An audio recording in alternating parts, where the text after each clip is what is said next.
There we go. Okay. Right. All right. We've already.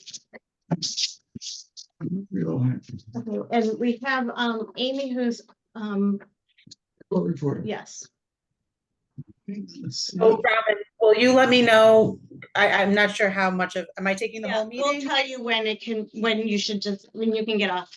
Hey, Michael, can you hear me? Thank you. Yes. Yeah, we got you, Gary. Okay. We don't see you, but we have you. Okay.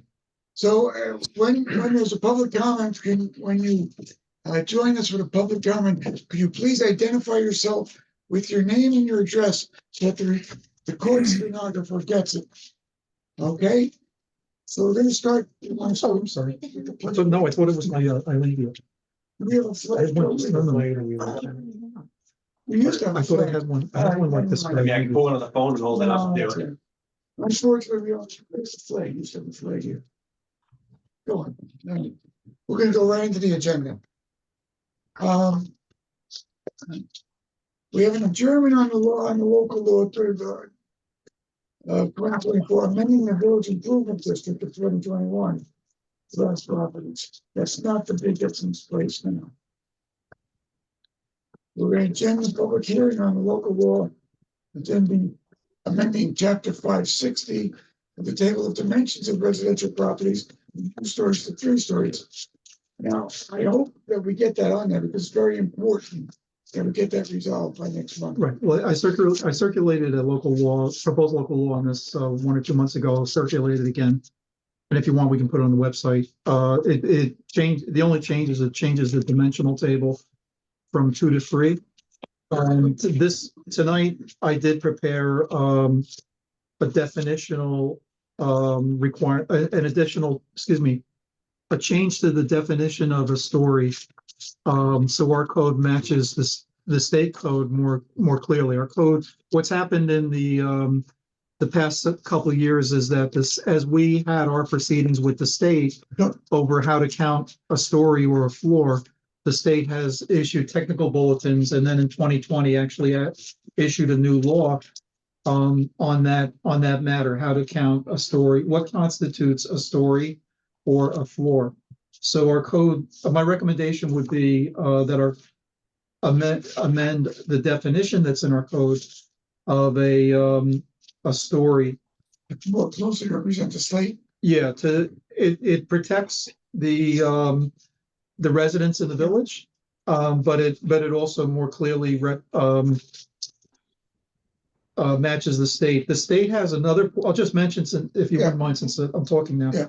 The state also has a thing that they created.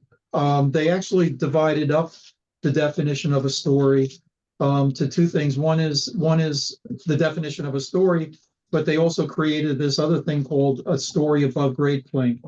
So it's my recommendation that we adopt a version of that also. You know, it's not exactly the state law, but it's close enough that it would be acceptable.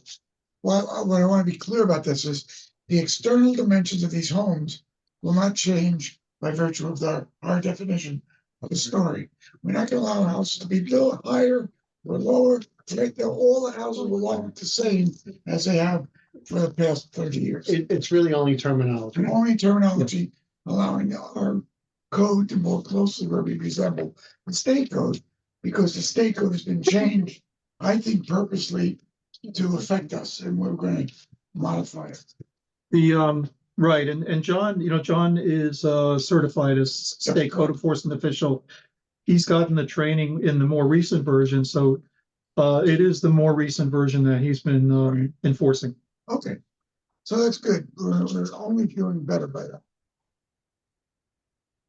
Okay, the next topic will be tax grievance. Oh, I'm sorry, can I mention something? Sure. I apologize. Sure. Let me get the agenda back up. So the first, with regard to the local laws, I think what I recommend the board do is actually have a motion. So it'd be a motion to adjourn the public hearing on local law, amending the village improvement district to add additional properties. This is actually the village improvement district of 2021, which is a second smaller village improvement district. But I think you should vote to adjourn the public hearing until our next meeting, which is March 19th. Make a motion. I'll make a motion. Second, John. All in favor? Aye. The next item is, we had a local law scheduled tonight to amend chapter 560, the table Gary? of. dim- Yeah, Gary, I'm sorry. This is Robin Laveman at 929. Can I just ask you, because it's very hard for us to know who's talking, and just like you're asking us to identify ourselves, we only see you. We don't see anybody else there. So is it possible you can either pull the camera back or even do a roll call and let us know who's there? But Sitting at the table, Robin, is John F. and Harvey Guesson. Mike, Craig has joined us by Zoom, and Gary has joined us by Zoom. And the that person's, is- this that's voice is Joe Joseph, Pocock? this And voice Joe is Joe Pocock. Crocop. But it'll all be Okay. clear. Hi, Robin. Hi. As you know, it'll all be clearly delineated in the minutes as well. No, but for us now to understand, there are a bunch of people who are saying the same thing, that we don't know who's talking and we can't see you. Is there any way to pull the camera back so we can see There is, Harvey and Joe? We're sitting at different ends of a We're sitting at table. the- yeah, It still would be Joe won't difficult. be possible, but we get Harvey and John in it probably. Maybe if you, But so the next motion would be to, I'm sorry, Robin, thank you for that. The next motion would be to adjourn a public hearing. Ryan. We'll go so it's here, but that better? where are we? Can we see it? You're here, Okay. turn it so it goes like with, There we go. is that better? A little. Yeah. I got Harvey and, And John. And It's probably the best it's gonna get, because the further you go, it's gonna be further, too far from here. Okay. Adjourn a public hearing that was scheduled for tonight, amending the dimensions of residential properties table that's attached to our zoning code. We're adjourning that public hearing until March 19th. So we need a motion, please. I'll make a motion. Harvey, Second. John, all in favor? Aye. I'm opposed. So the other thing that's on our agenda is we had scheduled for tonight a discussion by the trustees on an application for the merger and then the subdivision of property known as 738 and 742 Dune Road. The end result would be, according to the application, subdivision into 3 lots. And this was on for discussion tonight. I wanted to mention that we got, in the meantime, since our last meeting that this came up in January 23rd, we received a notification from the Suffolk County Department of Planning that they considered this to be a matter of local determination, which means that basically that they're leaving it up to the I'm sorry. that's him. It's somebody's playing back. they're leaving it up to the village to make a determination. So that doesn't affect our process at all. It's just that they didn't have any comments that good or bad on the application. However, we received tonight at the end of the day today an email from the attorney Yeah. for the applicant asking that this matter be put over until the March meeting. Now, this is the matter is on for tonight. My only comment about that is that it wasn't really on for something that necessarily could be adjourned. It was basically on for a discussion by the board. Although I suspect that my feeling is that there's probably a number of people that are either here tonight or virtually or in person that wanted to comment on the application. And given the late adjournment request, it's my recommendation that you accept public comments tonight, so everybody can feel that they were heard on this. We do have a stenographer who's our dedicated Amy is on tonight, who's done a number of our meetings, done a good job, and she will note any comments that are made, and they'll go in as part of the record on this application. Okay.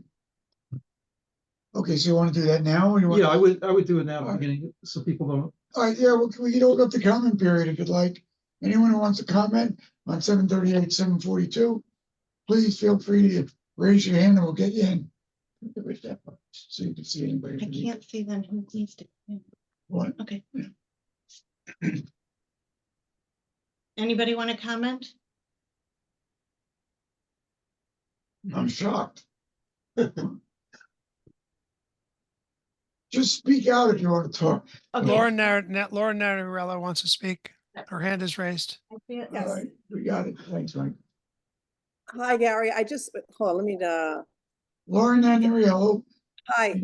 I just wanted to, do you have any information as to why it was canceled again? We're sort of in the dark. The applicant requested the adjournment. The applicant requested it. So we're sort of, a lot of us are a little confused as to what's going on. Can you clarify it, or we have to wait till next month? No.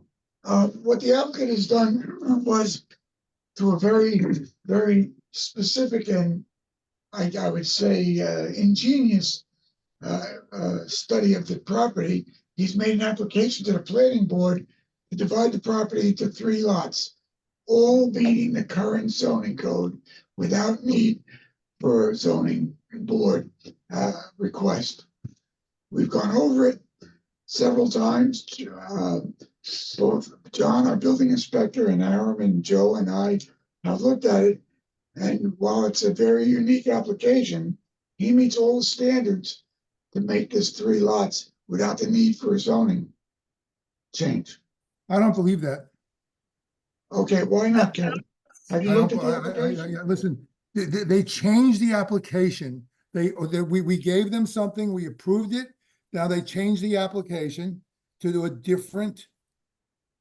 Okay, let me correct you on that. layout, which Gary, is first of something all- that no one else has Gary, in the let me village. correct you because we made some incorrect statements. They appeared at the zoning board for about 2 years. They finally got a decision that is waiting for the written decision to be delivered. While the decision was being delivered, they realized there was a way they can apply our building code, the code that existed for 30 years and before that in Southampton, without need for zoning board application. In other words, they could devise 3 separate 40,000 square foot lots. Right, and they approved, they did it, and they Yes. sent it in, and we approved it. No. No. The first go around, Gary, right? Gary, wait a minute. If you're talking about the zoning board, that's not what happened. They applied to the zoning board. That application is a separate entity. They then came to the planning board with an application that meets zoning, that has no need to go to planning. I'm a little bit confused here. I don't get it. I thought that they. I don't get it either. Well, I okay. mean, the lots don't have 150 foot. They don't have 150 feet. So I mean, the middle lot is very small in the front. No. I mean, That the last lot that you have to realize that by definition of Southampton code, which we've adopted, the waterfront side is the front yard. On the last lot that has the 20-foot strip, that's the rear yard. So the front of that last slip is actually not the front, it's the rear yard. They sent something in, we liked it, it was 3 houses in a row, and now it seems to be some type of, Michael would say, jigsaw puzzle. Because they have I moved agree. the 3rd house, almost like, I mean, it's, I don't know. Well, yeah, I agree. It look right. It's uncomfortable to look at, but technically it meets all of the standards of the code. It's a very ingenious. To clarify, it does need to go before the planning board, not Right. the zoning board. Correct. Sorry, I thought you correct. said doesn't need to go to the planning board, does need to go to the planning board. Not As the it zoning. stands, this application, this version does not need to go to the zoning board. Right. Right. So So leave it's up in the hands of the trustees, right? before the planning board, which is us, the trustees. Right. But it's being held over till next meeting. Right. Correct. By request of the applicant. Gary, is this, Yes. this is Robin Laveman again. Is this the same paperwork that the survey is posted on our website, on the front opening page of the website? Because if that's the case, the 150-foot frontage is in the middle of the lot. It's not on the Dune Road side, or it's not on the Bay side. Where they're measuring 150 feet is in the middle of the lot. So I don't see that they have 150-foot frontage on each of those subdivided lots. And that's where I think everybody that's concerned has some confusion. Are you looking at the Robin, color are line? you looking at the one that's colored? There is no colored on the website. I'm looking Yeah, at there on is. Yes, our it- opening page. Yeah, on they're the- both on there. The original one I had put up, and then I had also put up the colored. colored one. But either one, both do not show 150 at the frontage point, whether you want to call it Dune Road or the Bayside. Where they're measuring 150 feet is in the middle of the lot. So Gary, this you is know Joe. this is what I do as a career, so that's why I'm questioning. Yeah, Robin, I understand that, but let's see. So this is Joe Prokop again. There's a frontage requirement, which there's a question about there's a road frontage requirement, which there's a question about whether or not it is met. In prior applications, it's my recollection, which I believe is supported by other people in the village that were involved, that we do allow a flag lot.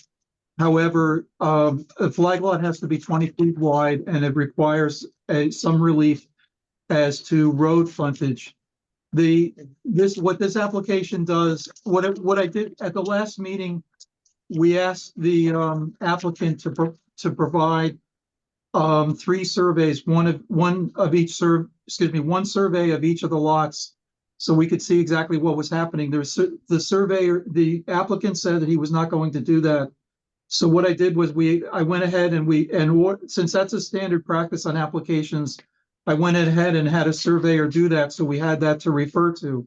So we have 3 different site plans, one of each lot, so we can see exactly what they look like. What you're referring to, Robin, in addition to the road frontage, there's a lot width requirement. The lot width requirement is 150 feet. What this application proposes to do, and I'm not clear, like Gary said, it has been reviewed by the building inspector. I'm not clear about what this implication, but in a lot which is 240 feet wide, the application claims to have 3 lots that are each 150 feet wide. So we, 3 lots with a lot width each of 150 feet. Created out of a lot which in total has a lot width of 240 feet. The other concern that we talked about, this is a new ground. This was mentioned at the public hearing last week.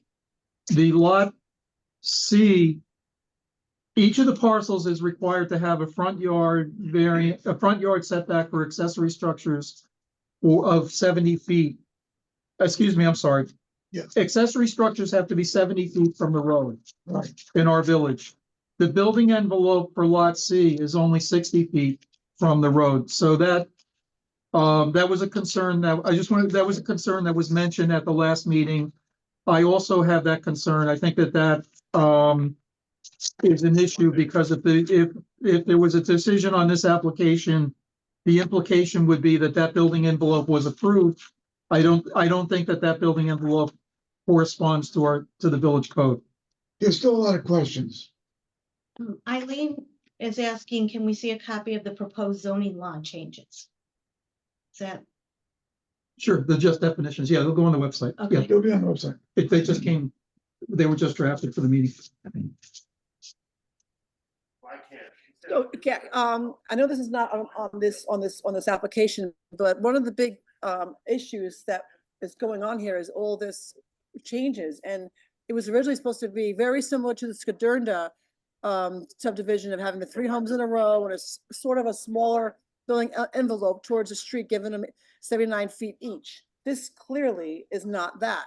It's really an eyesore. I mean, if you look at and the poor homes on the east end of the Bay homes are going to be looking at this, same thing that happened on the other end. I don't know. I don't see how this is. We just feel very left out of the process when we were kind of getting close with the zoning board. And I see that they found an ingenious way to loophole this through the back door. But I think it needs to go back to the drawing board with the neighbors, the surrounding neighbors, and the zoning board. Well, That's Lauren, what they're here for. We have no ARB, we have no zoning board involved. It's going to be just like it's going to be thrown out there, and people are going to be very upset. Well, I understand that, and I hope you don't feel that there's that there's some underhanded stuff. What they've done is they've taken the code and applied it. We never saw it coming, to be honest with you. And we're here to get everybody something, some representative of what they want. But the fact is, if this meets the code, we could still do whatever we want, but we could be certain that they would challenge it in court. But, Yeah, but Gary, but also, if this doesn't meet zoning, it will have to go to the zoning board. It will, if it doesn't meet zoning. Gary, this is Robin again. I think, is it possible to hold a meeting about this in the dunes where we all can go and see the documentation? I think part of the problem is this is very difficult to discuss abstractly without, like, the zoning board meetings, people were able to go and voice their concerns and discuss it with the board, and the board had, conversation about options, etc. I think this is a very disconcerting conversation to have this way, and if that would be my recommendation, because from what Joe is saying, it doesn't meet the zoning requirements, and we don't have the frontage, and we don't have the things. Get it back in, please. See, leave it to them, just the right time. Great idea, Robin. Brian, can you repeat? what I you don't said? think there's anything like this in the village.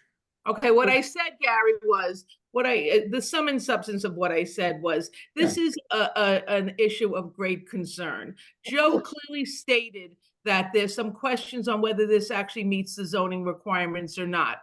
That it seems like they're twisting and bending things, obviously, for their own benefit. I think that for all people concerned, which is a lot of people in the community, we've had a lot of people attending these Zoom meetings now. Yeah. My recommendation is, can we hold a meeting in the village where we could put the plans out, Joe printed them up, and everybody could see. I see the board has it in front of them, where everybody can look at the paper. I just looked again online, Robin, I don't see the color. I only see 2 surveys that are in black and white on our website. So I think it, just like the zoning board meetings were very well attended, and because the neighbors have concern, I think that maybe the best way, so the board can talk to the homeowners and everybody can take a look at the survey and see, because I think I look at the survey, at least that I see in black and white, and from what I see of the zoning, I don't see that they're meeting the setbacks, the frontage, etc. And if they are, then you guys can all point it out to the people right in front of them and say, look, here's where they meet this, or here's where we're questioning. So I think this is such a hot topic and such a topic of concern that we need to have a live meeting, is my request. Gary, this is Erwin Krasnow. I have also a suggestion, a comment. I am on the zoning board. We did spend 2 years working on this application. Even if this is a very creative solution to a problem, it's still subjective. The planning board does not have to approve it, and the planning board can have them go back to the zoning board, because the zoning board, when we render it, what you're shaking your head, the planning board has to, you don't have to approve a subdivision. No, Erwin, I'll let you finish, then you'll let me. Okay, Could I? I'll let you finish and then I'll Okay. finish. So I was saying that since it seems to be, like I said, maybe it's accurate, maybe it's not, but the planning board still has the right to say, no, we won't grant this. Go back to the zoning board, because the zoning board can put in certain covenants and restrictions on the property that the neighbors would like, and then, even with when they can do construction and when they can't, and then once there's a decision rendered, they can then go back to the planning board that would approve the subdivision. The planning board does not have to approve the subdivision without having the zoning board's input, or all the neighbors that have provided input to the zoning board. Okay, That's a choice. you're pretty right about much of what you said, but we have no right to put it back to the zoning board unless there's a zoning issue. We do have the right to make constructive. We can actually say no if we like, or we can make some obligation for them not to construct during some months. We have a lot of those issues that we can do, or we can flat out deny it. But we have no right to put it back to a zoning board when there are no zoning issues. If in If fact- there are no zoning. No, issues. no, If there are no zoning if you, issues. but if That's you what- deny the subdivision, then they could go to the zoning board to ask for a subdivision. That's right. And Yeah, variances yes, that would be but we- needed, we so if need- you but denied we- it, they would go but back we- to us. Yes, yes, sir, but everybody in due process, we have to deny with a reason that has to be viable. Because they have another obligation, they go to a judge, and then There's it's out of no our due hands. process for a subdivision, though. Pardon? There's a due process for variances. I don't think there's a due process for subdivisions. That's something that the village could decide to grant or deny. Again, Well- it's Joe Prokop, he's sitting there, but I don't think there's any No. right for I- somebody to subdivide their property. I'm trying to sneak out of the room. Yeah, right, sure, I can back in. But yeah, I'm still sitting here, but, the question is, so, the Mayor Viglianti was correct, it's a planning board matter. If, the planning board decide, if it's a matter of non-compliance with zoning, as it was on the first subdivision, remember the first subdivision went to the ZBA. If it's a matter of zoning non-compliance, then the board turns it down for that reason, then it goes to the ZBA. If it's a matter of the discretion of the planning board because they feel that it has impacts on the environment, that it's not consistent with other development in the village, not consistent with the subdivision next door, the way that we develop that, different things. If it's for any of those reasons or some other reason, the relief would be to an Article 78, Be court. which is court, right? Yeah, we have no right to give a non-zoning issue to the zoning board. I would love to, because I'd be very happy to hand this back to you guys, then have us make a decision, but we have no legal right to do that. We do have the right to say no, and if we did, he has the right to charge us in court. Or he could amend the Or he can application amend the too. application. Well, we haven't heard the whole case yet. Yeah. Okay, we're not at the point where we're ready to make a Right, we're decision. not at the, Yeah. right, Well, the lawyer canceled today, so that's why we can't hear what. that's correct. Correct, right. Good. We certainly know how everybody feels. And we also know how the applicant feels. So that's why we're holding an open conversation about it. How does 150 go into 248 3 times? Look at. Oh, that's, We're trying to figure you it want out. to go, Creative We're man. trying I to can figure it out. give you a phone number to call, and that person will explain it to you.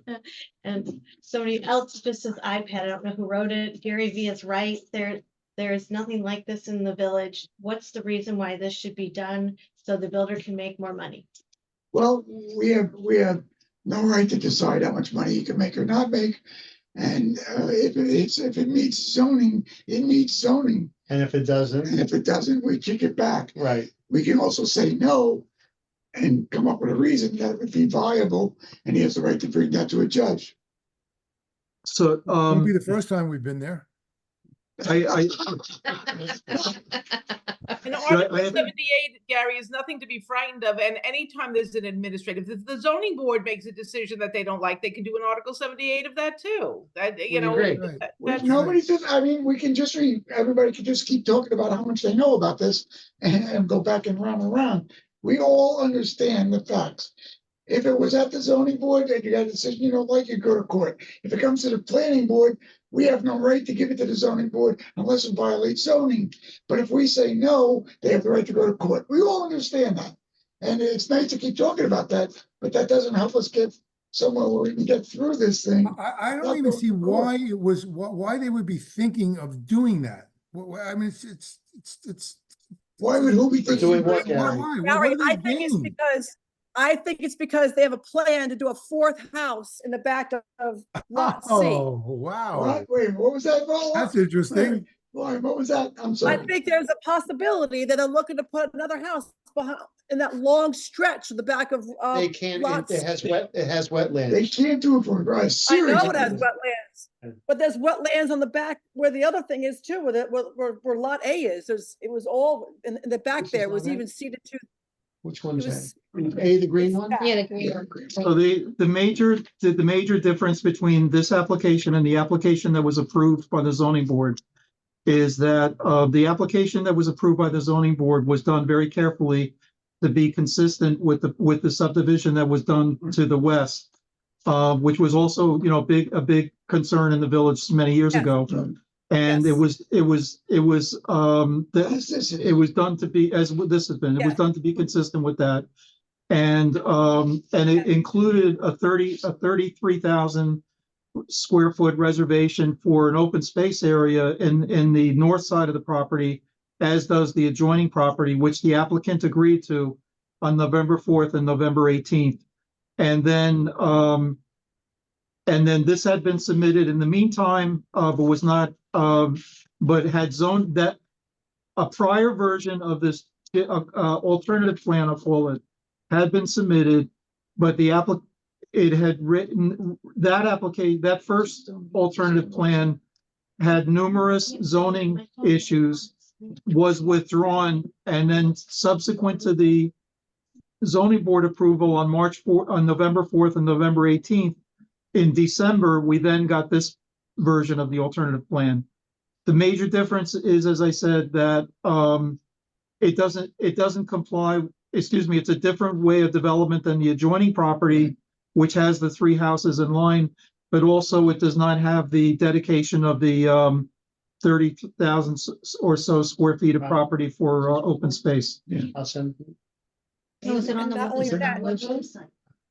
It's on the website. Robin, it's definitely on the website. We pulled it up on our phones.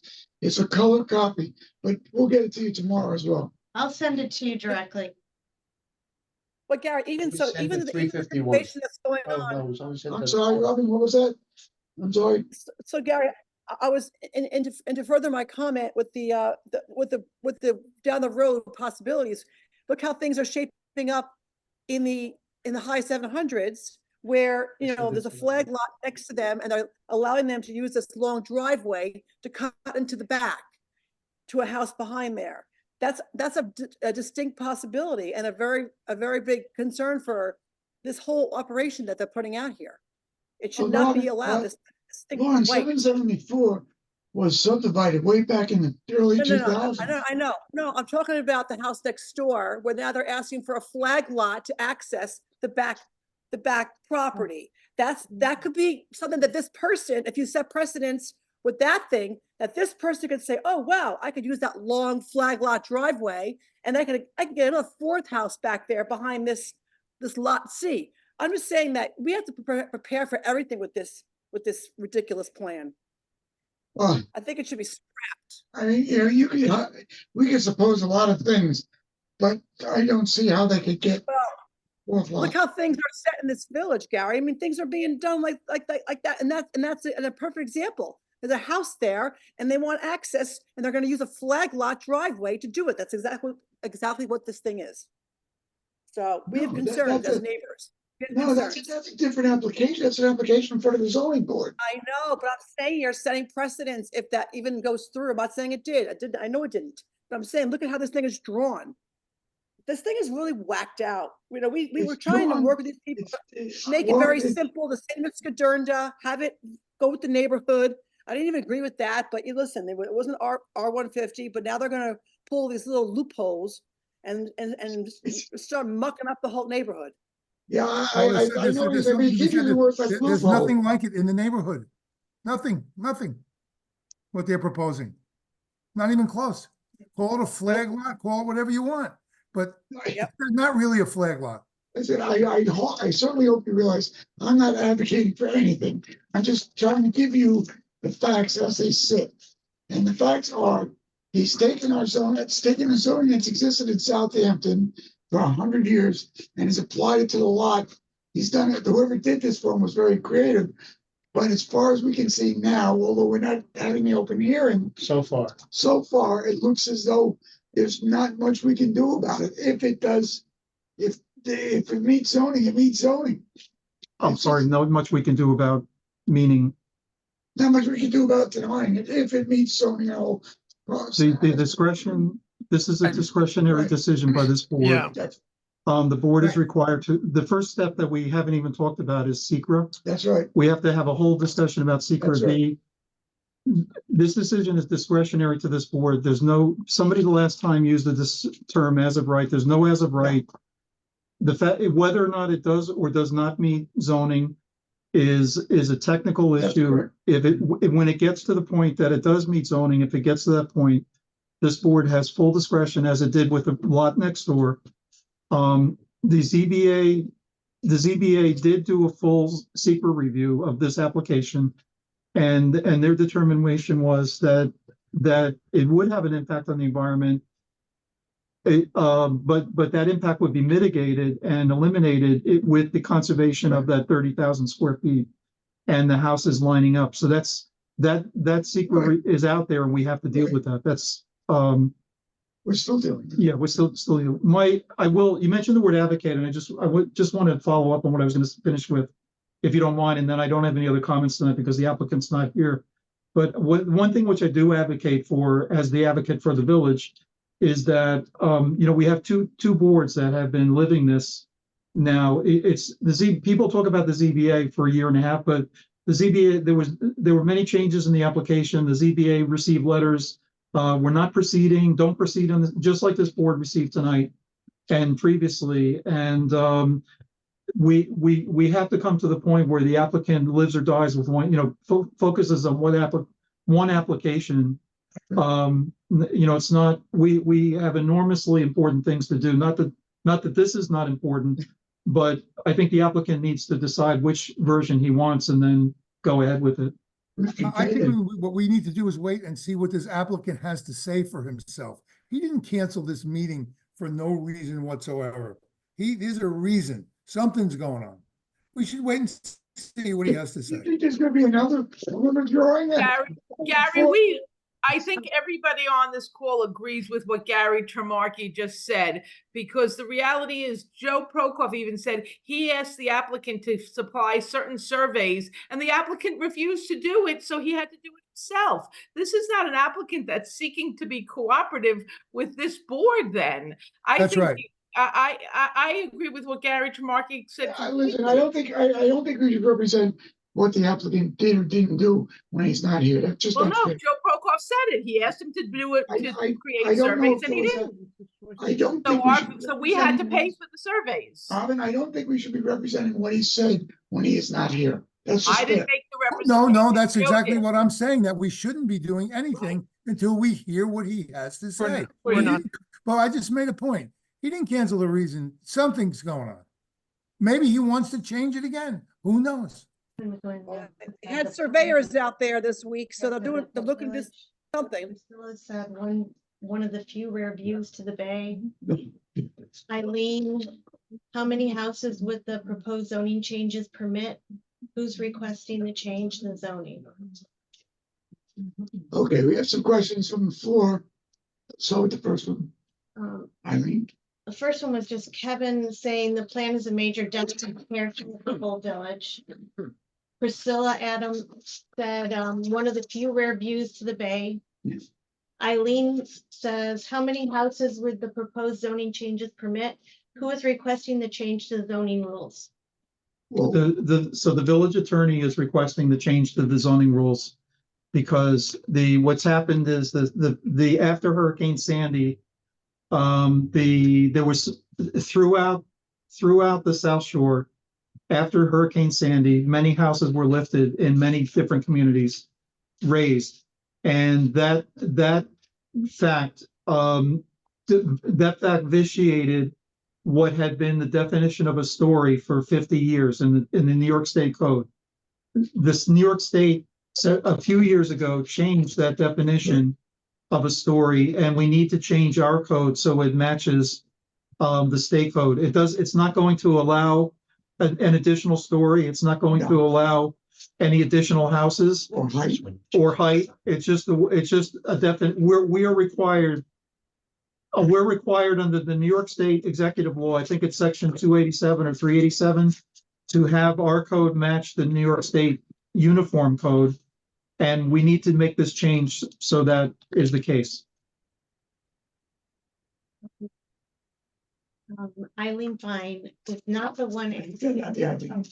Oh, Yeah, okay, got it. Okay.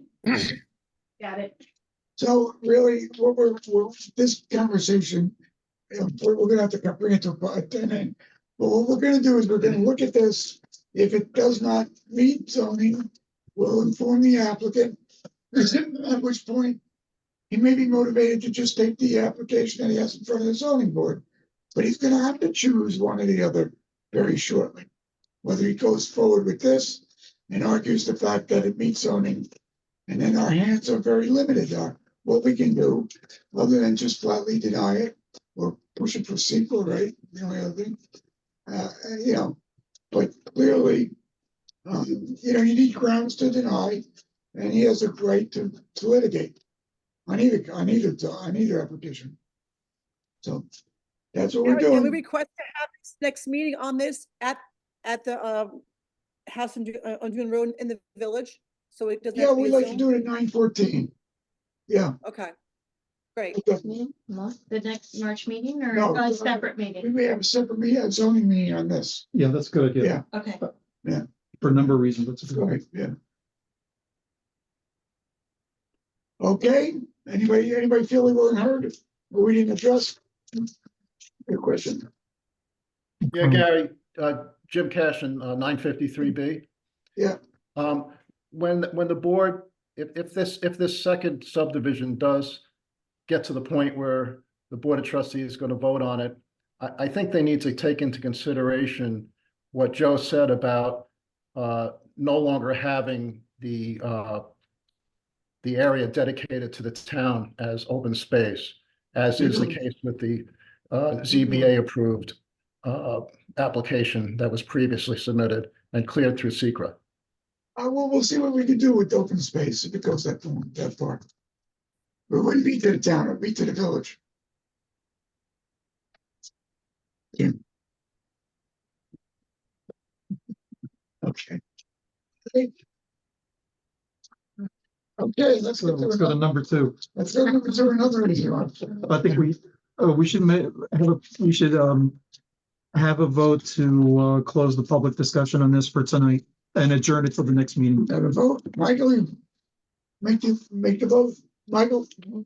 No, I, that's being something at different. home, I shouldn't be voting or Harvey making has his hand motions. raised. Oh, okay. Yes, I'll make a motion to close the hearing for this No. evening. Close the discussion for the, Close the discussion for this evening All in favor? and it's adjourned till the March 19th meeting. and adjourn to the March 19th meeting. Thank you. Okay.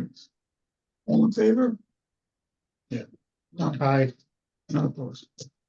Okay. That's right, Mike, we didn't publish our home. Amy, you can leave now. Thank you, Amy. Thank you. Thanks, Amy. I'm sorry, Mike, we didn't publish your address, otherwise you could. No, I'm aware. Does anybody want coffee or water? Give me a coffee, please. Well, how would you like it? Black, Black, okay. easy. Hey, in my lap. Tax grievance stage is February 20th, which is next Tuesday. Please, if you can mail it in, you don't have to be there. Bring it into the village office. We'll review all the applications for tax grievances, and you'll be notified at a later date as to whether or not it was successful or not. The application is very specific as to what the issues are. Please represent them right. I can't tell you how many applications done by professional grievance companies that are completely incorrect and immediately disregarded based on the statutory issues. The road flooding at the west end, Jim was on, I hope he's still on. You know, as we've had for many years, when we rebuilt Dune Road, the majority of Dune Road is built at the elevation of 9.6 feet, higher than anywhere else along the 16 miles of Dune Road from Mauritius to Shinnecock. So we've never had a serious flooding issue other than rainwater. We've never had a Bay Erosion flood. The one area that was not done was down by Cupsog, the 600 feet leading from Winchon Way into Cupsog Beach. I've been petitioning the county for many years to help assist us in rebuilding that, and it fell upon deaf ears. Unfortunately, in the last election, Ed Remain won the Super Bowl, won the county exec's office, He's a good friend of mine personally, and a good guy, a very good politician. And he understands how much that park means to the county residents themselves and to us. And so we're going to be entering into conversations about how we can do a joint effort to get it done, which would relieve us of a lot of very, very substantial financial obligations. We'll contribute, of course. I'm very hopeful that Ed and I can come to an agreement. That's all very good news. Gary, I'm sorry, I was having trouble hearing you. Who's the individual that you know that might be helpful? Ed Remain, the county. Ed Marine, yeah. Yes, very And who in your group is heading that up? I am. Okay, I'm so I not can doing tell, engineering work, but I'm I can tell the neighbors then that you're looking into it. absolutely. Oh, Hopefully, I think with Ed being at the county exec office, we're much more responsive issue. I'd be happy to attend that meeting if you Great, want me Jim. to. I've met with Ed myself on a couple of things Definitely. through my business. look at it. Just so the other people on the phone understand, I know the problem with the flooding at the west end of the village only affects a small number of houses, and at one time the consulary. But one of those residents is a full-time resident, and she's also That's also me. yeah. Of course, no. This Yeah, is well- Barbara McLaughlin, 955A, Dune Road. And the flooding is ridiculous. And going through with my car, that's seawater. I know. So, it's doing a job on both of my cars. I understand that. Yeah, We're gonna Yeah. get something done. I And- appreciate it. And, there's, we've had trouble with deliveries, we've had trouble with garbage collection. We, of course, Barbara, not so much me, because I'm not gonna be there, but Barbara's gonna have trouble with ice Yeah. in front of her house, which is a dangerous Yeah. situation. Yeah. So, I think it's something that's been hanging for a long time, and I think it probably ought to be addressed. We did actually have drawings done once by That's when they're gonna make it wider. yeah, they're going to one. And that just fell for it. The county was gonna participate. They backed up by Lero Engineering. Was only a project there, but we couldn't get any support from the state or the county. I think that's changed. So I think we'll have a good opportunity to get something done. Okay, So can we put on the agenda, Robin, for just an update next meeting, maybe? Yeah, sure. Okay, Definitely. thank you. Yeah. So at Thank the you, mayor, this is Joe Prokop again, Mayor Vigliotti, and I discussed this 2 or 3 weeks ago. The mayor said he wanted some action on this by tonight. I contacted the Parks Commissioner, Jason Smidgen, and somebody in his office promised that he would get back to us on this. So there is already contact with the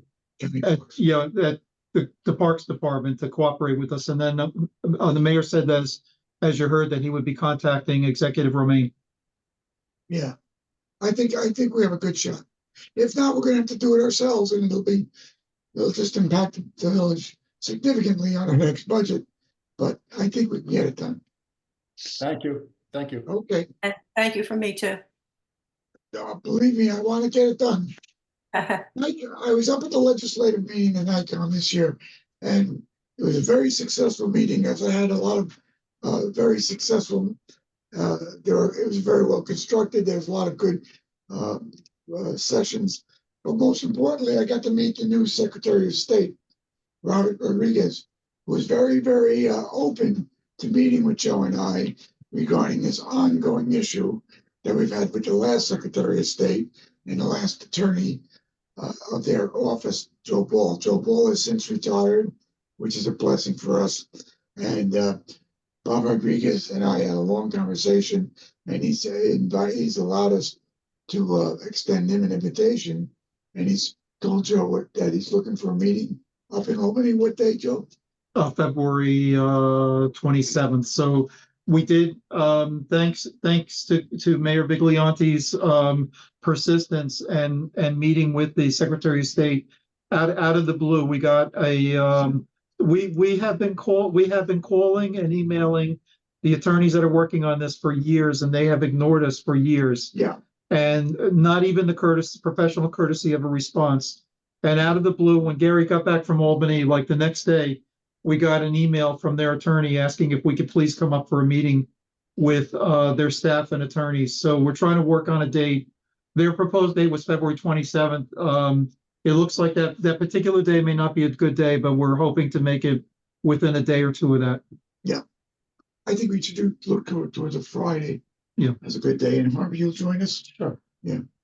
So I'm very hopeful. Is that good? It might be a holiday week that Friday, but it'll be in that vicinity Well, for maybe those days, yeah. Yeah, I mean, we've waited 6 years, 7 years, 8 years, 9 years of Yeah. open litigation and tens of thousands of dollars. You can go another couple of weeks. But I think that if we have some, sane people to sit down and talk to, I think we can come up with a reasonable agreement. But it was, it's like the skies opened up and we saw a break because they've never given us the courtesy in 10 years of even of this. Yeah. What they would do is we'd make a proposal, they'd make a claim, we'd prove to them that we were within those boundaries, and they go and actually try to change the law.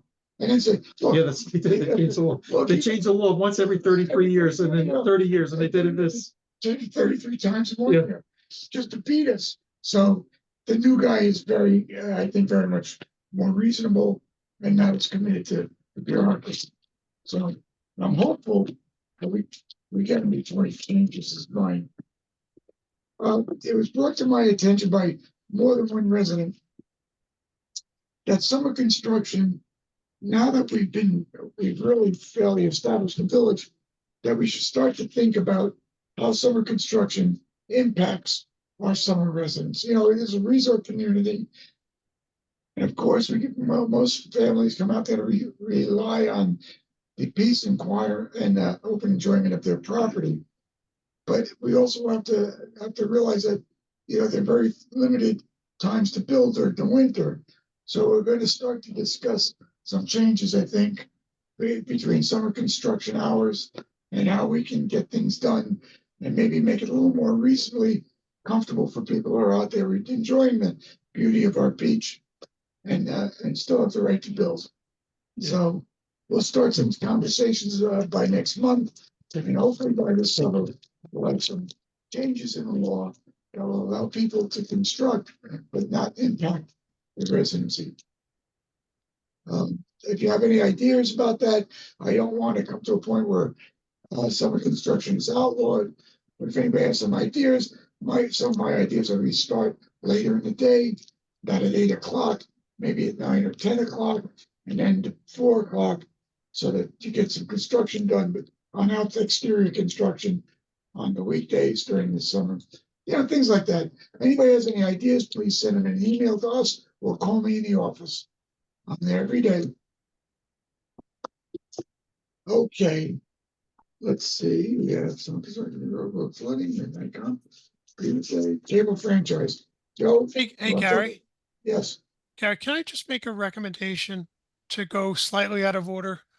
Sure. It seems like we're going to have a couple of long discussions ahead of us, but I see that Carlos Varga has been invited to this meeting and he's been waiting very patiently and he has no interest in any of this. Maybe we could go out of order and just give him an opportunity. He's a guest here. That's fine with me. To let him speak, whoever invited him tonight. I figured we give him a little flavor of how the building is. Yeah. Okay, Carlos, if you'd like, I'll put you on. You're welcome, Carlos. Thank you. I'm good at multitasking, so I'm just. And then this is Joe. Hi, Carlos. This is Joe Prokop, and you agreed not to charge us for this meeting tonight, right? Isn't that one of the concessions that I got? Yes, that is. I put that on the proposal. Let me Yes. just preface it by also be discussing some of the issues with the Village Improvement District. Is that correct, Gary? Gary? Carlos is discussed. Carlos is an engineer with VHB Engineering. It's a company that's done other projects similar to the one that the representatives of the VID want to create. The VID solicited VHB on their own independently, independent of the village. However, VHB Engineering is an engineering company, so it's not subject to public bidding. So we can work with them if we want to. The VID has had a number of meetings over basically the last 2 months, and independent and also with the village. Trustee Tremarchi has been working closely with them. Their representatives are Teresa Mattioli and Stanley Vickers. And Carlos, as the representative from VHB, produced a feasibility report, which for the VID. The cost of the report is $47,500. I went over the report carefully with Teresa and Gary and Stanley, and also then with Carlos. There was a number of changes that I requested that were agreed to, some that were not agreed to. But the Village Improvement District has indicated that it does want the village to move ahead with this report, and they also funded the report. We've gotten out of the $47,500. We've actually gotten contributions from the Village Improvement District totaling $60,000 to allocate towards the report and any ancillary charges that we have. So, Carlos, could you explain the feasibility study? If you're Sure. still there. Okay, sure. Yep, I'm here. Yep, yes, here. You gotta wake him up. All right. Good evening, everyone. Good evening, everyone. My name is Carlos Vargas. I'm actually a project manager and landscape architect at VHB Engineering. We're located at 100 Motor Parkway, Suite 350 in Hauppauge, New York. I'm not sure that your stenographers are probably online anymore. But okay. But anyway, just for the record. So yes, what we're proposing. So we were the civil engineers and coastal engineers for the Patchogue Living Shoreline over at Shorefront Park. That's west of the village. So we have coastal engineers and coastal geologists, and what we're proposing is a feasibility. We submit a proposal for a feasibility study, which basically takes us from coastal investigations, coastal and hydrodynamic reporting, due diligence. We're going to identify the permitting process, and then going all the way up to the developing a conceptual design to bring it to the permitting agencies for a pre-application meeting. And that's the first phase right there. So that we had that was highlighted and summarized by the village attorney. So this is the initial phase. This will set this tone and track for the subsequent phase of the work, which would then be permitting and design engineering, and then eventually construction admin or bid administration, construction admin, and then implementation. So in a nutshell. But do you want more detail? I can tell you more detail, but that's in a nutshell of what we're doing. What did you find at the site so far when you familiarize yourself with the site for this feasibility proposal? What did you find so far? Like, what are your what comments do you have? So in speaking, so just for transparency, I'm not the coastal engineer. I'm the project manager, but our coastal engineer has seen it through photographs. They can do they'll do some desktop review. They're gonna get publicly available information like through GIS. And we have the previous hydrographic and topographic survey that will be used, and we're gonna base information off that just to get a high level conceptual design. But yes, there is what we've seen just through. We have access to historical aerial imagery, and we can see that there's been a lot of shoreline recession. It's been happening already, and we've seen it over the past 20 years. And we could even go back to 1940, and we could definitely see that there is a case to be made that yes, the shoreline is receding. They're losing. The storms are getting more severe, and if there's no stabilization, there is a potential and likelihood of structural loss or failure. So some action needs to be done. Exactly what and specifically has to be yet to be determined, and that's going to be determined through our coastal investigations and studies that will tell us. So our recommendations will be based on facts and data and investigations, and we're going to let the data tell us what to do. at the end of the feasibility study, and we pay you $47,500, what obligation do we have? At that point, what obligation do we have to you?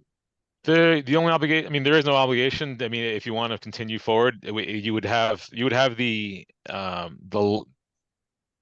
permitting agencies won't tell you that, yes, this will get permitted, but we know from our in-person meetings with them or virtual meetings that they're going to kind of give us a nod saying that this would be permittable in a sense, but they're not going to say that. Just they won't go on record. Because we have to check some boxes and all that. But I mean, the one benefit that we have going for anybody in New York State is in October of 2023, they passed the Living Shorelines Act, which basically was a executive order from Governor Hochul saying that giving priority to nature-based coastal stabilization solutions being the primary and preferred method for the permitting agencies going forward.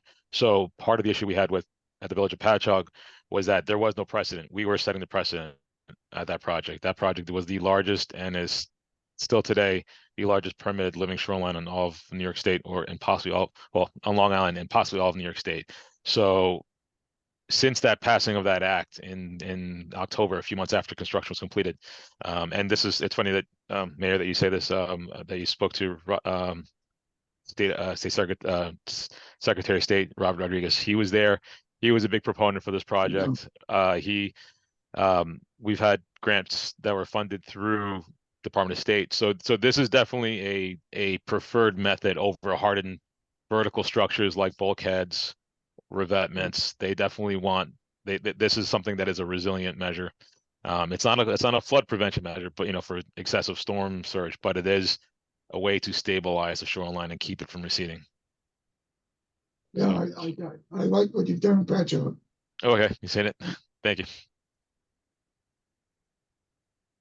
Okay, does anybody have any questions? Carlos, have you had any experience with residential construction? We're familiar with the Patchogue project. You did that for the municipality, but do you have any projects that you've done for residences and specifically in the town of Southampton? In my pre-VHB life, I mean, I have 21 years experience, and for the first 10 years, I did do a lot of residential, single-family residential homes, and a mix of commercial and institutional work. But since I'll say 2015, when I made the move to VHB, we do some single-family residential work, but not as much. Sorry, I meant VHP. I didn't mean you specifically. Sorry. So okay, VHP, Yeah. yes, sorry, VHP. We make some cases for it. So yes, I mean, in a sense, this is sort of I want to say is a district, and it is single family residential, but we make cases for it. Yes, I mean, if there's it's case by case, but usually our company does. We're more of real estate development, institutional projects, highway development, highway projects, public projects, but. I mean, we'll hear anything. So I mean, and if there's anything you need us to look at, or I mean, my background is I'm a landscape architect and by professional trade, and I have worked a lot in Southampton. I actually grew up in Montauk, so I'm familiar with East End. Yeah. I've dealt with the Department of Natural Resources out there for all the towns, for town of East Hampton, town of Southampton as well. Yeah, we've had a hard time dealing with the Southampton Town trustees. So the question was more aimed at has VHB have a relationship in the past with Southampton trustees where they've had to go before them to permit it? Yeah, so we do have some staff that actually are from that area, and we are town of Southampton. I know the Village of Southampton is our client. Town of Southampton, I believe we have some. I'd have to look back in our project history, but I believe we have some relationships out there that we that we could, I don't want to say leverage, but that we can that we've had with, but not particularly with the Board of Trustees, though, I would say, or the town board, but Okay. but the projects like this for at least for the permitting path that I see for this is I don't see a lot of opposition. These are clearly a win-win project, for the environment, for resiliency for, I mean, we're creating, I mean, these projects really create habitat. And it was a net benefit project that we had at Patchogue. The only problem we had was is that there was no precedent, and it was a challenge with the permitting, not both permitting, one of the permitting agencies, I'll say, but I mean, the benefit was, I mean, the benefit of our approach and that we've done with Patchogue is with doing the pre-application meeting approach with DEC, we actually got permitted in the first go around. We had no comments. It was a clear permit path with them. So they were on board with the project. We engaged them ahead of time. They knew what to expect. So when the application was on their desk, they knew exactly what to do. We never had any comments with them. The Army Corps, it was a different story. Can I ask where which agency was sticky about it? The Army Corps. Army Corps. Yeah, U.S. Army Corps of Engineers was there were 4 rounds of review, maybe 5 actually, and it took us 2 years. So, but I would say they have a precedent now to follow because they can look at the Patchogue project. I think they have let's put it this way, they have a workflow to use. Do you have a timeline for this one? Can give you some answers because she's had multiple conversations with all of the governmental people, including Southampton.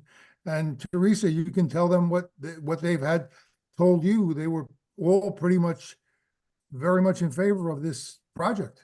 The trustees in Southampton were very accepting to putting our application on pause and were very receptive to us bringing an engineering company into this project. And to what Carlos had said, it looked like they were looking for more of these projects, and there was a precedent. They seemed very happy that the engineering company would be VHB because they knew that they had done a successful project. And when I spoke with the DEC, and just to be clear, I don't know if it was just luck, but I've had a great amount of success in speaking to the DEC. If I call, they pick up the same day. If I email them, they respond by the next day. Same thing with the Army Corps and the village trustees in Southampton. I can't say anything but wonderful things in how receptive they've been to us.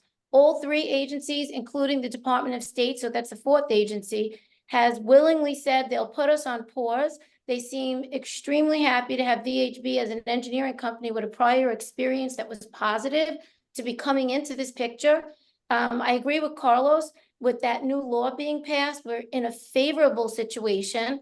And I can't be thankful enough that Carlos's company came out to see at my request. I think that they were wonderful. They came out to actually physically see the project and give a lot of information. So to me, this looks very positive for everyone, for us as a village, for us as homeowners, for the mayor, because this is going to be successful and another precedent for the village. I can't say that any of the 4 agencies were negative or took more than a day to get a response from them. That's I mean, great. unless they're all great actors, I can't tell you anything negative. That's great. Okay, that's I good. think you're on the right track. I think you got all the buttons in place. We just got to push them at the right time. But Yeah. I think it sounds great. Carlos, what's And your timing for this? What do you said 2 years for Patchogue. What do you think this project is from Yeah, the time you start the feasibility study? So yeah, I think your first question was how long would it take to get permitted? So like for instance, like DEC was for us, we submitted in April of 2021 or 2020. We got permits in 8 months from DEC. I'm assuming that could be faster since the law has been passed and it's been a few years. Army Corps, I cannot speak to them. There are a few things that they require, like there's a 90-day, no, is it 60-day public comment period. So that's for every application. They have to give the public their opportunity to speak out about the project, and that has to go. The one caveat they say is that they say permits are, you can expect a permit.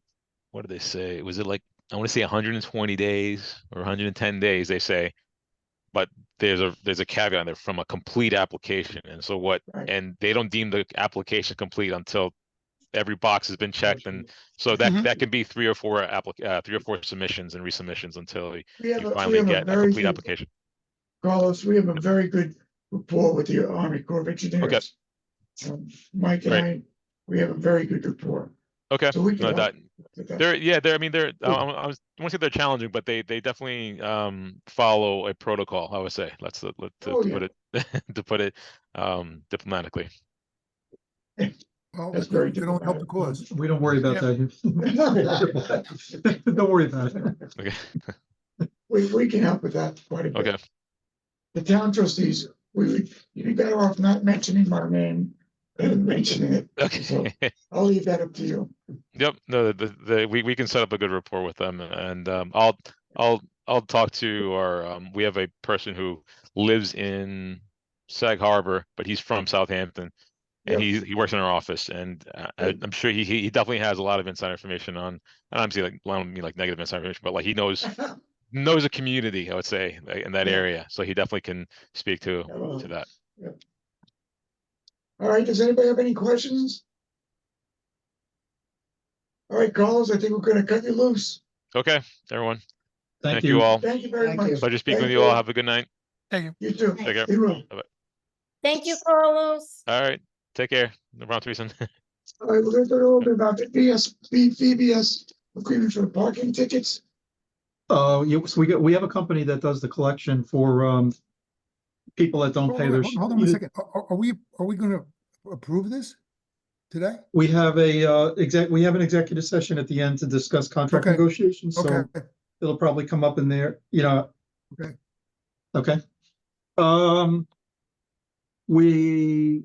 FBS, our collection company, notified us that they want to make a change in their contract, so it's a minor change. Is my recommendation that you approve it. We don't have to do it at this meeting. We do it at the next meeting. I'll circulate it and then. What was it? Yeah. Oh, the sooner the better. Yeah, sooner the better. Do you want to explain it or? We actually had this company, this is Brian speaking. This is the company that collects the tickets, which is great because they only get money if people pay late. Right. And they still don't get all of the late fees, but they do all the legwork. They do all the harassment to get the money from people. Dummy. Yeah, they do a lot of They work. do the dummy. Yes, exactly. So we did have an agreement with them, and then in between court clerks, Right. there was a lapse. Right. So Jackie discovered it. We were going over it, and then approached them, and they're resubmitting. So you're re-signing to something. And Joe is correct. There are some changes in here.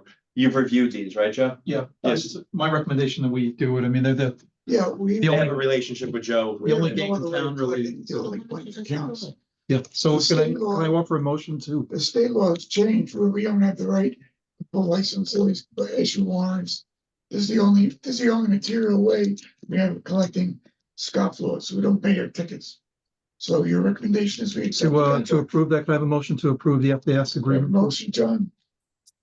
Gary has to be the one to sign Yes. it. What? And you're the one that has signed it.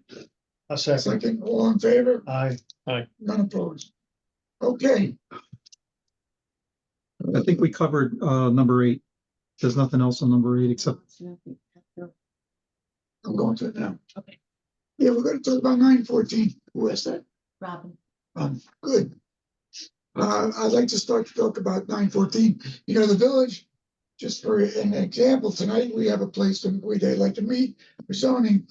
So the village has maintained 914 since we bought the property, since we bought the building, built the foundation and made it habitable.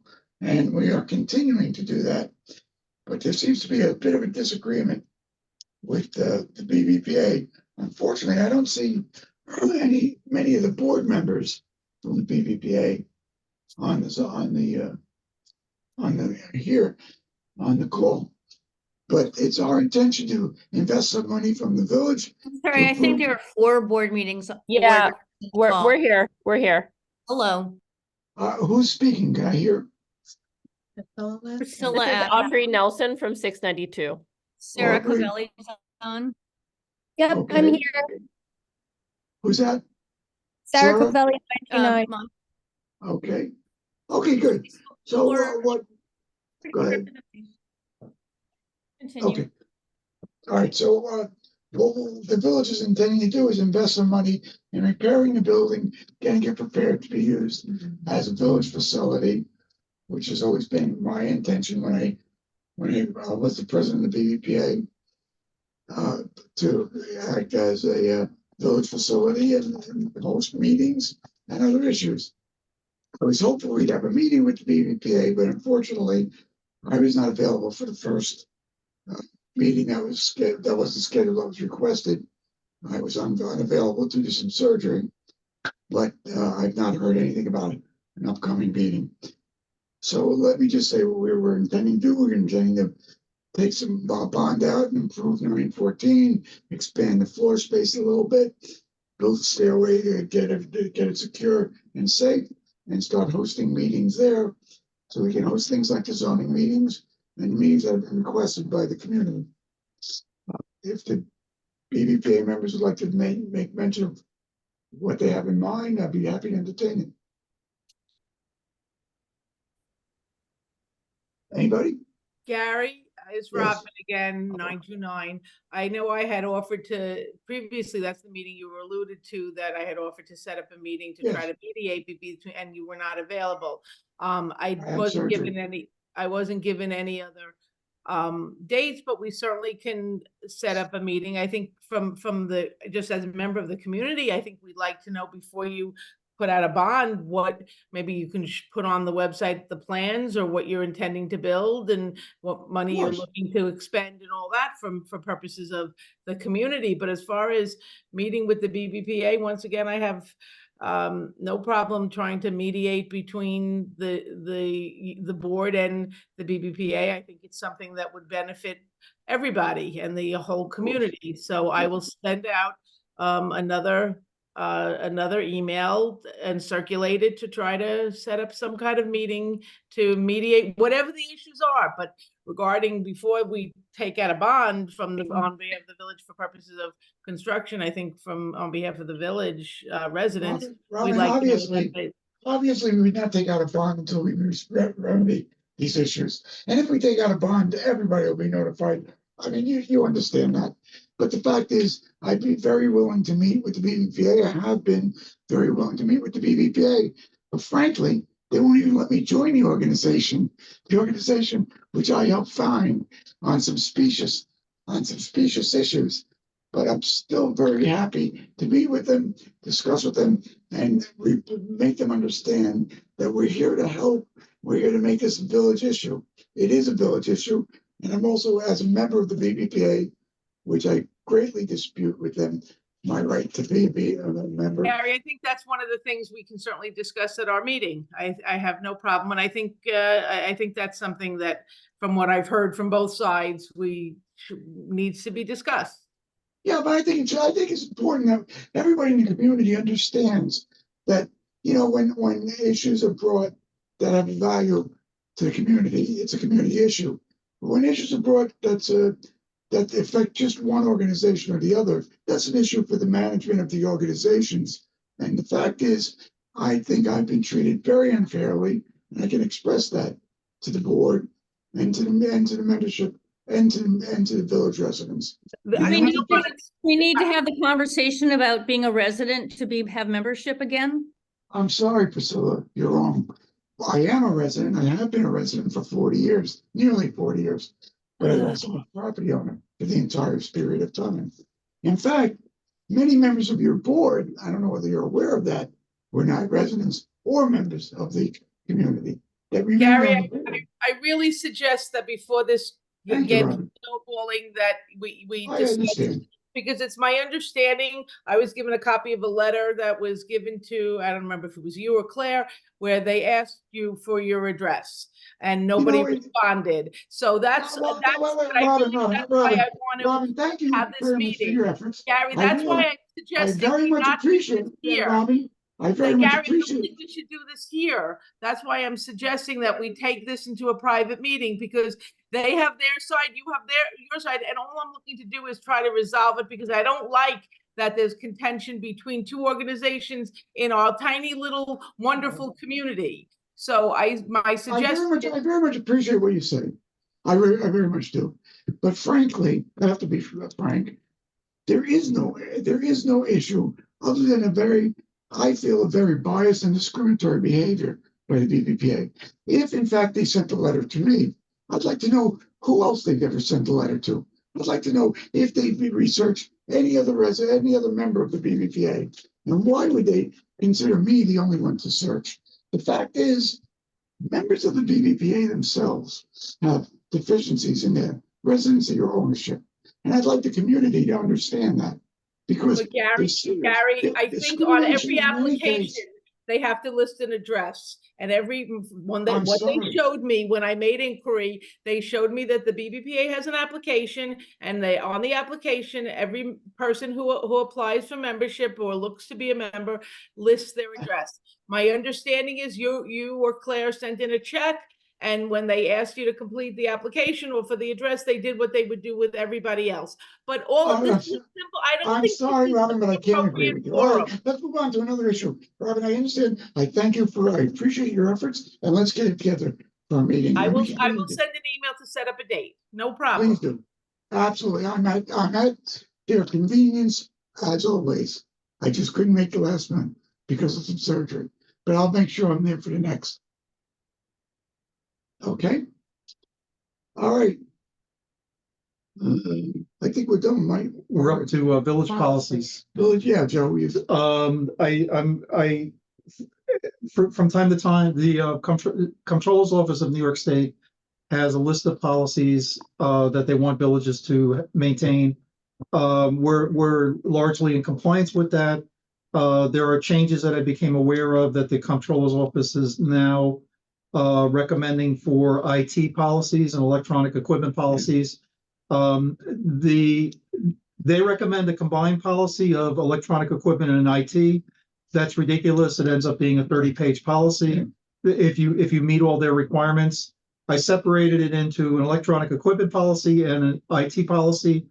The IT policy, the main part of that is we need to have a plan about what happens if there's a shutdown due to hacking or, a disaster, something like that. So I drafted a policy that I know is acceptable to the Office of the Comptroller. I have it approved previously for IT. For electronic equipment, one of the main considerations from my standpoint, although the Comptroller's Office hasn't picked up on this yet, is what to do with so-called obsolete equipment. So as you know now, you can't even leave your scanner or your printer out at out for the garbage anymore because it has a drive in it, as do everybody's phones and computers and everything else. So since a lot of the material that we deal with is confidential, for that reason, I think that we have to modify our electronic equipment policy. And I've created those two policies. I'd like to have the board review them and consider adopting them at the next meeting. Okay. Okay, we go right to the treasurer's report. Hang on, Gary, Go ahead, Mike. we skipped over the cable franchise renewal. We're gonna do that now. Oh, thank you, Mike. Oh, Mike, Most important. Yeah. most important. Another Okay, so another hot topic. we have Altice has been doing a dance with us for the last year. Right. We had a meeting with them online in front of the village in August. We asked them that all important question. What about fiber optic? Show me a moment. Fiber optic service in the city, in the village. I'm sorry, excuse me, the village. The poor representative, the quarter off guard. She had no idea what we were talking about, and asked if she could deal with it and come back. And she is a pleasure to deal with compared to the other people that I've dealt with in that company. She's very accommodating to villages, so I don't want to lose her on this application. But she has never gotten back to the village about fiber optics or anything else. So to move this along, what I recommend we do is we have to have a public hearing on the application to accept public comments about Cablevision service, good or bad, and the contract. So what I recommend we do is we advertise for a public hearing in March, at the March meeting on the Cablevision contract, and we'll try to resolve, we'll let her know in the meantime that we expect her to show up and have something Well, Joan Gilroy now has been retained by Cablevision.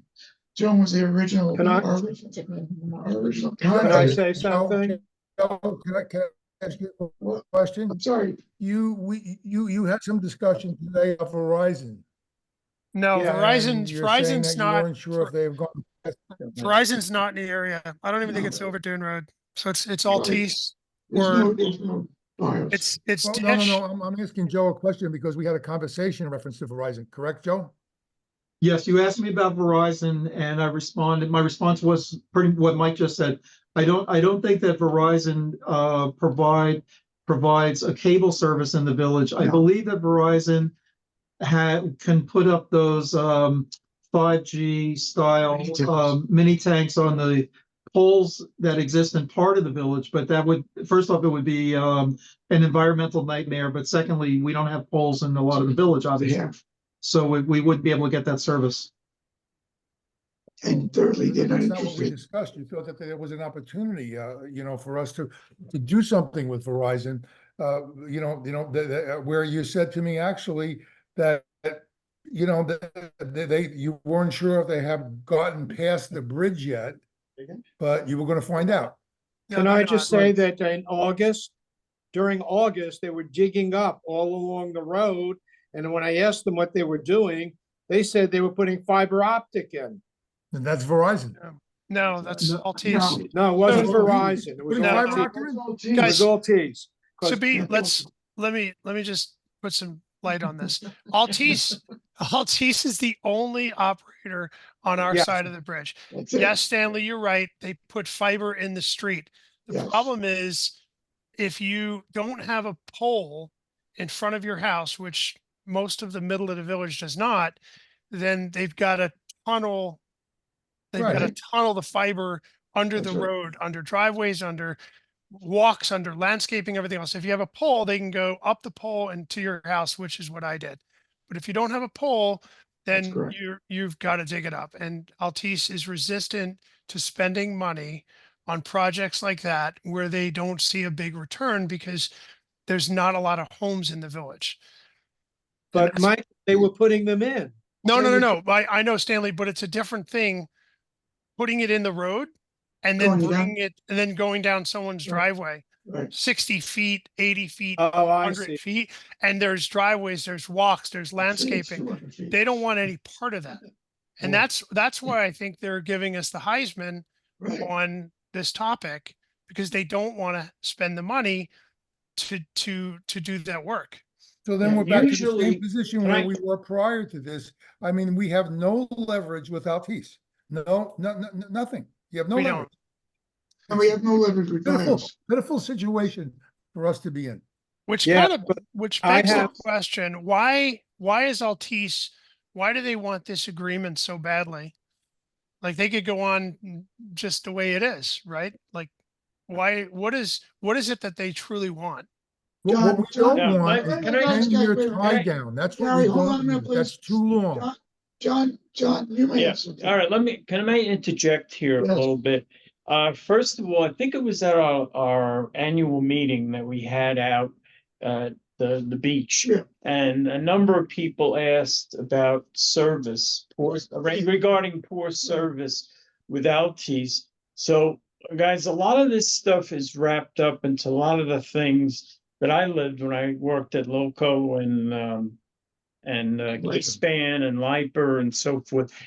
As far as you're talking about construction and service issues here, and we always had tariffs, when it came to extension of facilities, and there was clearly things laid out about how much there would be an allowance for a customer to go, let's say, from the road, from a trunk line into a driveway, and then you'd pay for X amount. I can't believe they don't have that. They're That's regulated. 150 feet. Right. They'll do 150 Right, feet. yeah, so they regulated by the PSC.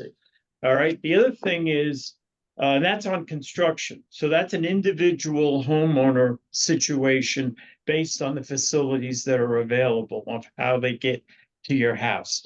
The second thing on the service end, I heard a lot of complaints in the summer at that meeting about people that had problems with, they're not committing to connect people up, and, you know, they were weeks later and so forth.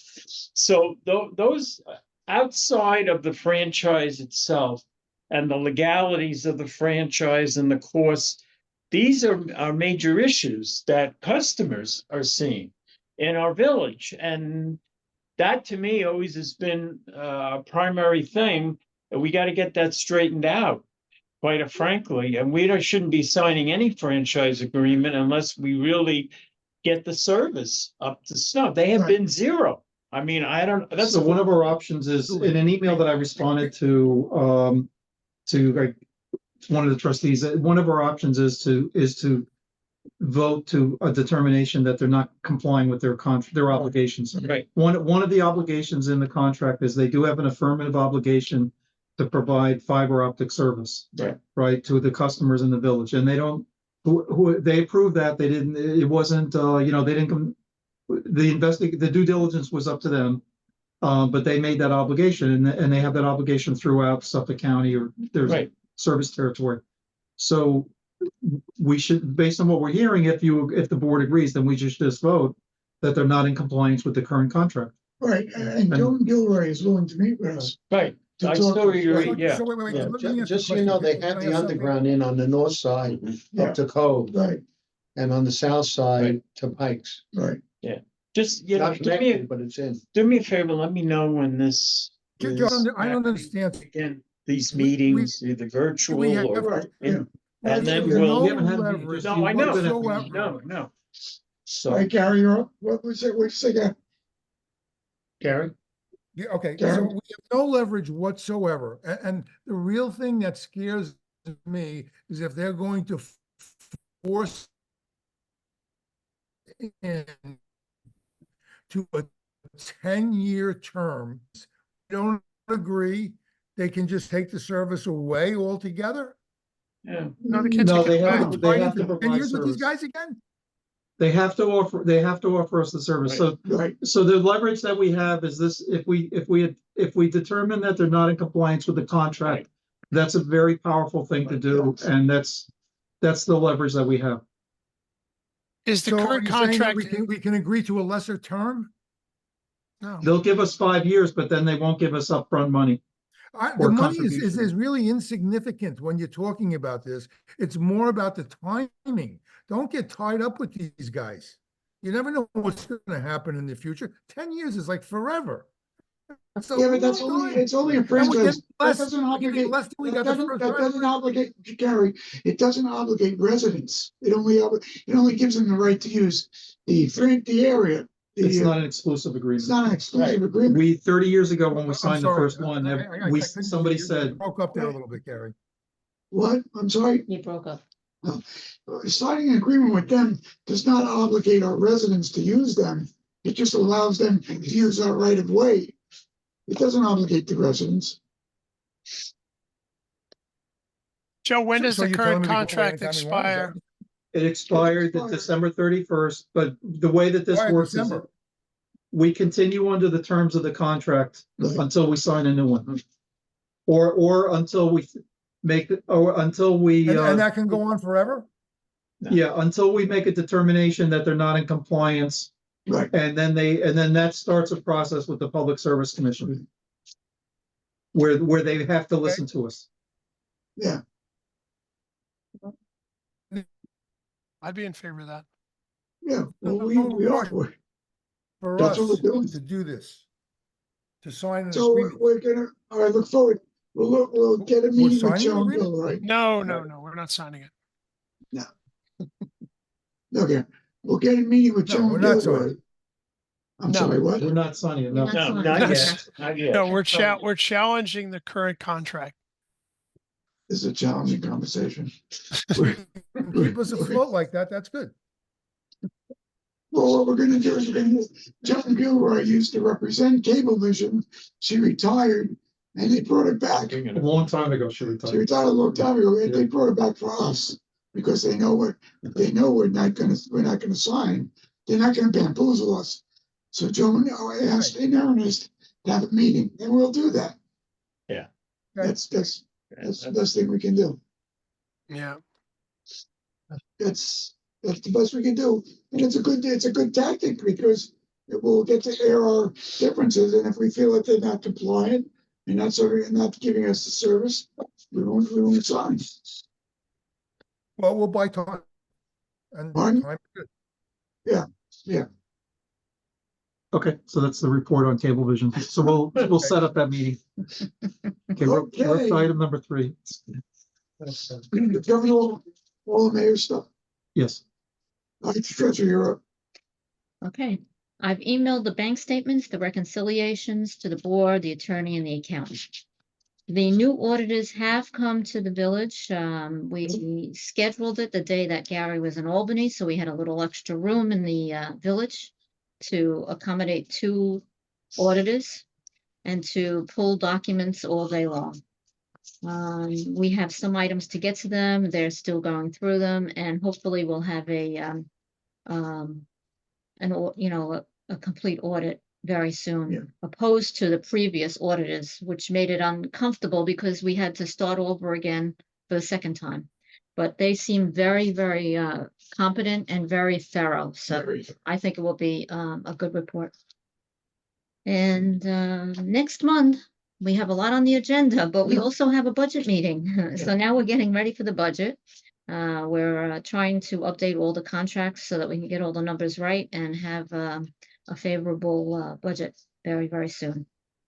Other than that, I want to keep it very short and sweet. Everything is on track. Financially, we're in very, very good shape.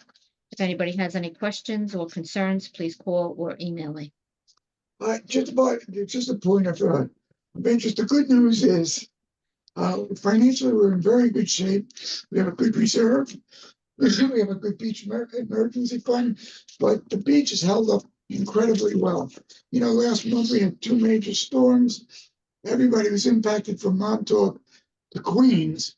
Well, our beach, while we lost some of the first dune out on the beach, that really wasn't lost. If you notice, the beach elevation is much higher and it goes out hundreds of feet. The beach is functioning better than ever and is actually doing exactly what the RV, it's actually functioning better than it was designed. So we are by far in the best physical condition of the beach of anywhere in the Hamptons or Fire Island. You've all seen what's been going on at Fire Island. It looked a little scary, but that was just a sacrificial dune that went out and made the beach elevation substantially significant. So we're doing very well there. We're doing very well financially. We're in great shape. We're in great shape. So you're saying that we might not need the next replenishment? Oh, I no. would never say that. I would never even read those words. Well, you just told me how great the beach was in. Of course, More we sand. need more sand. I would never even mention that or think about it, Gary. We were just in very good shape. If the storm came along, we'd be substantially better off with our neighbors to the east and west. But as you know, FIP is going into place. We have one more that's on the arm of the federal government through the stipulation. And then after that, we have to think about how much our financial obligation will be in the future renourishments. But yes, we will get renourished next fall. The Army Corps done the Army Corps already done their analysis, but they did it before this last event. So we're in good shape. Did anybody have any conversation about somebody has a hand? Kevin again. Oh, yeah, Kevin. Kevin? You have to unmute yourself. I didn't raise my hand. I must have been an accident. Sorry. Your hand's up. Your hand's definitely up. All of you. How about now? Still up. All right, we just will pay attention. If you want to say something, just blurt it out. Gary, I do have a question, which is. I knew it. See? Okay. Yeah. Has there been any planning given, or any thought given to planning the effect on the village property taxes from when FIMP goes into effect? Are you have enough information at this point to start thinking about the effect of that? Of what? So we're going to have a village contribution for sure. Residents are all going to have to chip in for higher property taxes, correct? Well, we've already accumulated. By the time we have to fill in, we have to contribute. We'll have enough to contribute to the first one. But Michael and I have been really working with the state legislature and state senate to come up with a unique plan to help finance that. So I don't think it'll be very impactful at this point. Okay, so you're Certainly- not ready to do that planning. Okay, got it. Thank you. Yeah, we're in good shape. Unfortunately, by the way, for those of you who haven't noticed, Fred Thiel is a big advocate for the village. He's decided to not run again. He's a long-standing assembly member. I think he's a little less than I am. 29 years. Mayor, I think about 28 years. And so he decided not to enter into the race this November. But I think we can get what the funding mechanism that Michael and I have been working on in place before he leaves. Even if he does, he'll pass it on to the new guy, and they generally take the lead of the previous guy. So I think we're in good shape. Okay, anybody else? Want to raise your hand or ask? No, okay. Dunstable. Yeah. Okay, councilors are up. It's that time of year, so we're working on our annual training, much of which is required by the state. We're in the process of upgrading our body camera equipment. We are adding some enhancements to the camera system at the beginning of the village, which is going to make things even better. I'd love to be able to talk more about some of the. Well, just say. I mean, I want to be limited as to, but yes, today it was very helpful in preventing a likely crime that would have taken place had we not had the cameras. And I wish I could say more than that, but they're absolutely amazing, the technology. I'll say, we were notified that a guy was coming into our village who has been into our village when issues occurred. And when he drove into the village, Brian located him very quickly and escorted him out. He didn't say a word to him, but when he saw Brian on his tail, he made a U-turn. I would never have known that if I was indisposed at the time. I would not have known this vehicle entered the village had it not been for this system. So we thank you again for providing that to us. Claire, for the documents for the auditor, I don't know if you just want to tell them to contact me. Yeah. Specifically, because I have everything that they'll need. So this way we could just make it easier. So if you want to just give them my phone number and tell them to call me, we could probably go through it faster, because you said you needed some documents to auditor from us, no? No. With the vehicles? Oh, no, that's it. That's minor. Yeah. Oh, okay, that's fine. So that's it. Other than that, I'm keeping it brief, and if anyone has questions at the end. Yeah, we still live in the safest community in America. With zero crime. So that's just what I all know. That's been working very well. People are very, very aggressively joining our village because of the issue of the safety of our community. Okay, what else we got? Village attorney, you're pretty much up to date with gold, whatever you want. The only thing I have is we need to set a public hearing. This is an annual event for us and for every village in the state. Set a public hearing next month. Sorry, Claire, on a local law allowing us to exceed the tax cap. So the tax cap, when they first came up with this, 10 or 20 years ago, it's a limit of 2% on the amount by which municipalities and our village can increase its taxes every year. So the limit is 2%.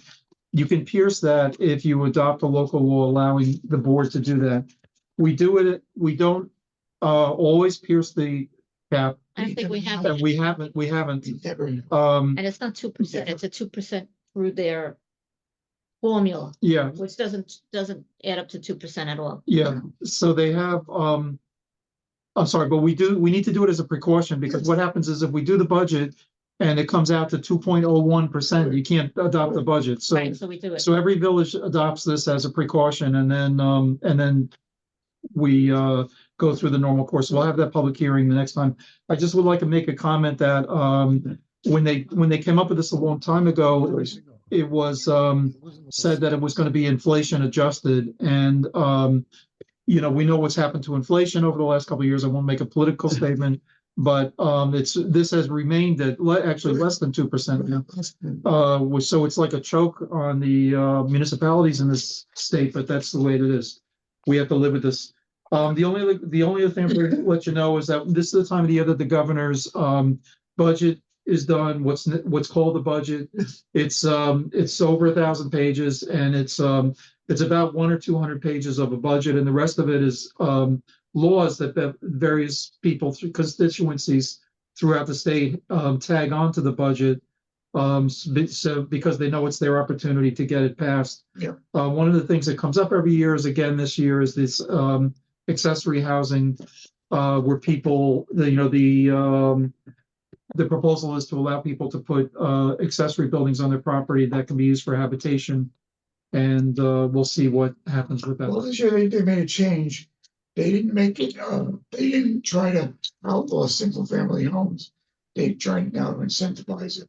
That if you did it, that you'd have the village would have to do it, and they would have some sort of, they didn't really describe what it was gonna be, but some sort of advantage. We're not interested in that thing. So we'll see what happens with it. And then that's my report. Thank you. Now the I think resolution. Joyce, do you have something? Okay. We have resolutions tonight. The first resolution is a motion to adopt a resolution approving claim vouchers by the Board of Trustees for the village. Motion, Make a motion. second, John, all in favor? Aye. None opposed. The next resolution, I don't think we actually voted on this. This is a motion to set a public hearing in March on the tax cap local law. I don't think we voted. did, but I thought we did. So we did it All right, last month, Make the but do it anyway. motion. I'll make a motion. Second by John, all in favor? Aye. Aye. None opposed. The next motion is a motion to adopt a resolution waiving the reading of minutes of the January 2024 board meeting. John? Yeah. Second, Second. all in favor? Aye. All right, none opposed. The next resolution is a resolution to approve the continuation of the village's participation in the Suffolk County All Hazard Plan for 2025. This is a hazard plan having to do with FEMA relief and benefits. Every municipality in Suffolk County participates in this. We currently participate in it, but it's up for renewal. So this approves the renewal. Yeah, motion. I'll make a motion. Second, all in favor? Aye. None opposed. The next resolution that's not on here, which I like the board to consider, is a resolution approving the village entering an IMA with the Suffolk County Planning. Is that the intermunicipality agreement? Yeah, with the Planning Commission. And what that does is, in many of the cases that we deal with approvals, we can, oh, it's not in the copy. It's on this. Oh, sorry. It allows us to avoid the referral process basically on simple applications. It allows us to avoid the referral process to Suffolk County Planning. And the Planning Commission in Suffolk County likes this because they're not deluged with every single application. They don't have to be. It does not include subdivisions. Subdivisions will continue to go to Suffolk County. It does include simple home variances, setback variances, things like that. So it's my recommendation that you do a motion to approve that. Motion. I'll make a motion. Second, all in favor? Aye. Aye. None opposed. That's it. Okay. Could I just mention one thing? This is a late entry. I'll talk more about this at another time, but. Not so much. We only have about 5,000 things to do. No, I understand that, but I knew this was a big agenda tonight. But I'll just mention this NYSERDA, which is the New York State Energy Research Development Authority, has just implemented a new $25 million clean energy community program. Believe it or not, even though we had very limited involvement in the last program, we earned 1,000 points, and with benchmarking, a demo program, and a unified solar permit. April 4th is the energy code enforcement training. And because of those things that we accomplished in the previous program, on April 4th at Malloy University, they have a new Amityville. So used the old DMV on 110. That's where they are now. So I went to some training myself recently in the last couple of weeks, an all-day thing with some other municipalities. And I was told that if we complete the energy code enforcement training, we will get $10,000. Great. So this is something for John to go to, obviously. And as far as I know, there's no cost to this. I probably will sit in on it that day, but he's the one that Yeah, really, John's very really have to go. willing to go. And it would be great seed money for us to have Yeah, so that we can fund other things in the new program. that'd be All great. right? So that's why I wanted to mention this, April 4th. Okay. All right? Did you get me the information where he has to go? Yeah, sure. And it's a pretty comprehensive program. Great. And so a lot of things, I don't want to go through it now. No. There's a number of things that we can benefit by. Anyway, if there's any public comment, now's the time. Let's get it started. Let's get the party started. Anybody want to make any comments? We're here to speak with you. Come on. Is anybody still on? Yeah. Yeah. So, Everybody's on. Anything on your mind at all, please speak to us now. We'd love to talk to you. As you know, I'm in the office every day. Call me anytime. I'm always there to speak with you. About any question you may have or any information, just give me a call. I'll get there. I'm there. We're always in the office, so let us know if you have any issues. I think we need an executive We session. need to executive discuss- session to discuss personnel matters, Personnel. contractual negotiations. Right. Okay, and the motion enter. I'll make a motion. Motion enter executive session. Executive session, yes. Second, all in favor. Aye. Okay, ladies and gentlemen, we're going to enter an executive session. Then we'll come back to the executive session. Just close out the meeting. But what do we do? How do we? last time we gave them a time to come back on. Do we want to do that again? Yeah. There's no need if you're gonna close the meeting. No, we may have things to vote on. Oh, Well, let's do it. Why it's 9:30? Want to do it to 10? oh, geez. I don't, sorry, the matter I have, it will take 10 minutes tops. All right, we'll give it to That's okay.